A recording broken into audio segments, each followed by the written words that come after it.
Assalamualaikum warahmatullahi wabarakatuh. Kami dari kelompok 7. Kami akan mempresentasikan tentang materi Sistem Akuntansi Pertanggungjawaban. Selamat menyaksikan. Pose with the bands. Pose with the pose with the pose with the pose pose with the bands. Pose with the pose with the pose pose pose with the bands. Pose with the bands. Pose with the bands.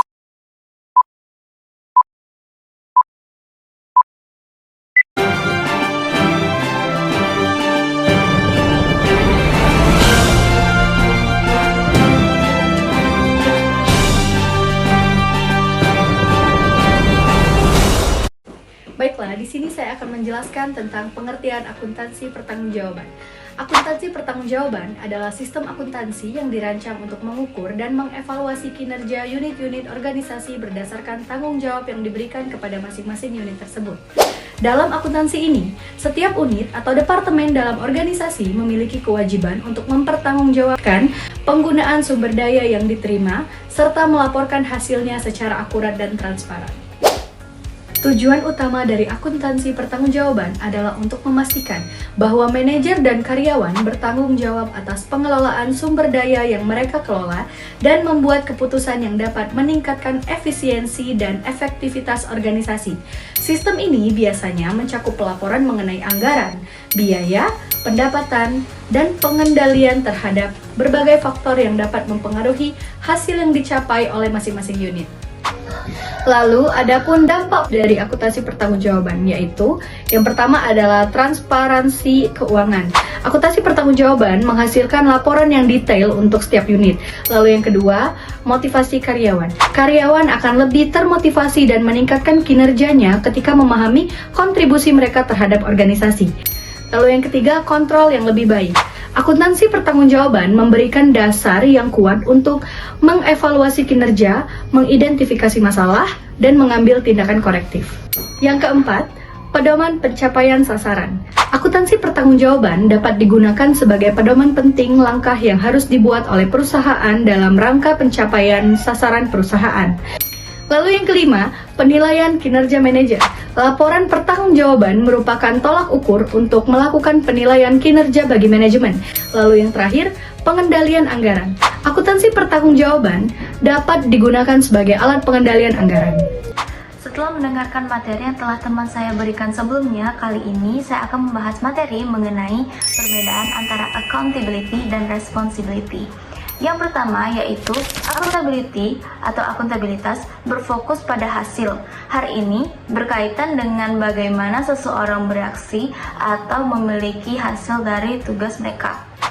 Sedangkan responsibilitas berfokus pada tugas. Hal ini berkaitan dengan peran seseorang dalam menyelesaikan tugas tertentu. Yang kedua, yaitu akuntabilitas membutuhkan pilihan dan tindakan pribadi. Namun, responsibilitas tak demikian karena seseorang dapat menerima atau memikul tanggung jawab. Yang ketiga, akuntabilitas dan responsibilitas keduanya sama-sama sensitif terhadap waktu.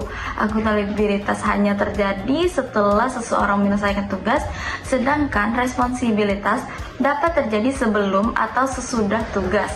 Oleh karena itu, akuntabilitas seringkali berlaku untuk satu situasi, tetapi tanggung jawab dapat terjadi secara terus-menerus. Dan yang keempat, yaitu akuntabilitas lebih berkaitan dengan pilihan pribadi. Ini berarti beberapa orang tidak dapat berbagi akuntabilitas dan hanya dimiliki satu orang, sedangkan responsibilitas banyak orang yang dapat berbagi responsibilitas yang sama untuk menyelesaikan tugas atau proyek tertentu. Selanjutnya kita akan membahas mengenai pusat pertanggungjawaban. Pusat pertanggungjawaban adalah suatu unit kerja dalam organisasi yang dipimpin oleh seorang manajer yang bertanggung jawab atas serangkaian kegiatan tertentu yang dilaksanakan unit kerja yang dipimpinnya. Jenis-jenis dari pusat pertanggungjawaban ada 4. Yang pertama yaitu pusat biaya atau cost center. Seperti namanya, pusat biaya tanggung jawabnya hanya pada biaya. Pengukuran kinerjanya adalah efisiensi biaya, dan cara melihat biaya tersebut efisiensi atau tidak, yaitu kita bisa lihat dari anggaran dan realisasi serta dari rasio input dan output. Yang kedua yaitu pusat pendapatan atau revenue center. Tanggung jawabnya hanya pada penjualan. Pengukuran kinerjanya dari penjualan yang ditargetkan. Yang ketiga yaitu pusat laba atau profit center. Tanggung jawab pusat laba ada pada pendapatan dan biaya. Pengukuran kinerjanya yaitu pada laba yang ditargetkan. Yang keempat yaitu pusat investasi atau investment center. Tanggung jawab pusat investasi ada pada pendapatan, biaya, dan laba. Pengukuran kinerjanya yaitu ada 3. Dari yang pertama yaitu return on investment, yang kedua residual income, yang ketiga economic value added atau EVA. Yang pertama kita akan membahas mengenai ROI atau return on investment. Return on investment adalah rasio uang yang diperoleh atau hilang pada suatu investasi. Rumus dari ROI ini ada 2. Yang pertama, laba operasional dibagi aset rata-rata operasi, dan rumus kedua yaitu ROI sama dengan margin laba dikali perputaran. Nah, rumus dari margin laba yaitu laba operasi dibagi pendapatan, sedangkan rumus dari perputaran sama dengan pendapatan dibagi aset rata-rata operasi. Kemudian, untuk mengetahui aset rata-rata operasional itu bisa kita dapat dari nilai buku awal ditambah nilai buku akhir dibagi 2. Kemudian kita akan membahas RI atau residual income. Residual income adalah selisih antara laba operasional dan jumlah uang minimum yang kembali dari penjualan. Rumus dari residual income ialah laba operasional dikurang imbalan hasil minimum dikali aset operasional rata-rata. Dan yang ketiga, economic value added adalah metode untuk mengukur kinerja keuangan perusahaan dengan memperhitungkan biaya modal yang digunakan untuk menghasilkan profit. Kita akan langsung masuk ke contoh soal. Sebuah perusahaan memiliki data keuangan sebagai berikut. Hitunglah ROI, RI, dan juga EVA-nya. Kita masukkan rumus ROI. ROI sama dengan laba operasional dibagi aset operasional rata-rata, jadi 18 miliar dibagi dengan 60 miliar sama dengan 30%. Selanjutnya kita akan menghitung RI atau residual income, yang dimana rumusnya laba operasi dikurang imbal hasil minimum dikali dengan aset operasi rata-rata. 18 miliar dikurang 20% dikali 60 miliar sama dengan 18 miliar dikurang 12 miliar, yaitu sebesar 6 miliar. Rumus dari EVA sama dengan laba operasi setelah pajak dikurang dengan modal rata-rata tertimbang dikali aset operasi dikurang liabilitas jangka pendek. 13 miliar 500 dikurang 20% dikali dengan 60 miliar dikurang dengan 7 miliar sama dengan 8 miliar 500. Baiklah, kita akan membahas mengenai resiko-resiko pada akuntansi pertanggungjawaban. Yang pertama yaitu kesalahan pelaporan. Resiko yang dapat terjadi yaitu data yang dilaporkan mungkin tidak akurat karena kesalahan manusia, kurangnya pengawasan, atau sistem yang tidak memadai. Yang kedua, manipulasi data. Manajer atau karyawan yang bertanggung jawab bisa saja memanipulasi data untuk menutupi kinerja buruk atau mencapai target tertentu. Yang ketiga yaitu penyalahgunaan anggaran.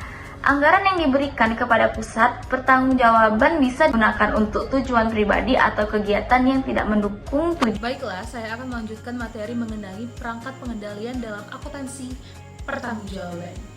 Perangkat pengendalian dalam akuntansi pertanggungjawaban adalah alat atau mekanisme yang digunakan untuk memastikan bahwa pelaksanaan tanggung jawab dalam organisasi sesuai dengan tujuan dan anggaran yang telah ditetapkan.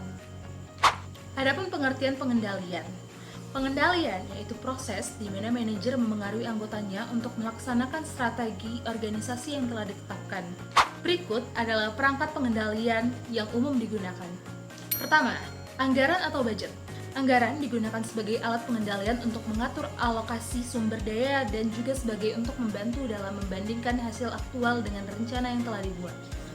Kedua, pelaporan kinerja. Laporan kinerja yaitu berupa laporan periodik yang membandingkan hasil aktual dengan standar atau anggaran yang telah ditetapkan dan memberikan umpan balik kepada manajemen mengenai area yang perlu diperbaiki. Yang ketiga, struktur organisasi. Struktur organisasi yaitu menentukan pembagian tanggung jawab dan wewenang antara unit atau individu dalam organisasi. Keempat, standar kinerja. Standar kinerja yaitu menetapkan target atau tolak ukur yang harus dicapai oleh setiap unit atau individu dalam membantu menilai keberhasilan atau kegagalan dalam mencapai tujuan. Yang kelima, penilaian prestasi kerja. Penilaian prestasi kerja yaitu merupakan suatu proses yang dilakukan oleh perusahaan dalam kemampuan kinerja karyawan. Sistem dan prosedur pelaporan dalam akuntansi pertanggungjawaban adalah sebagai berikut. Pertama, laporan pelaksanaan tanggung jawab. Laporan pelaksanaan tanggung jawab yaitu memberikan informasi kepada manajer dan atasan mengenai pelaksanaan atau kinerja dalam bidang yang menjadi tanggung jawabnya. Yang kedua, laporan informasi, yaitu laporan yang disusun agar para manajer memperoleh informasi yang relevan dengan bidang mereka, walaupun tidak perlu berkaitan dengan tanggung jawab spesifik atas kinerjanya. Sekian presentasi dari kami. Terima kasih telah menyaksikan. Mohon maaf apabila ada salah kata. Kami akhiri. Wassalamualaikum warahmatullahi wabarakatuh.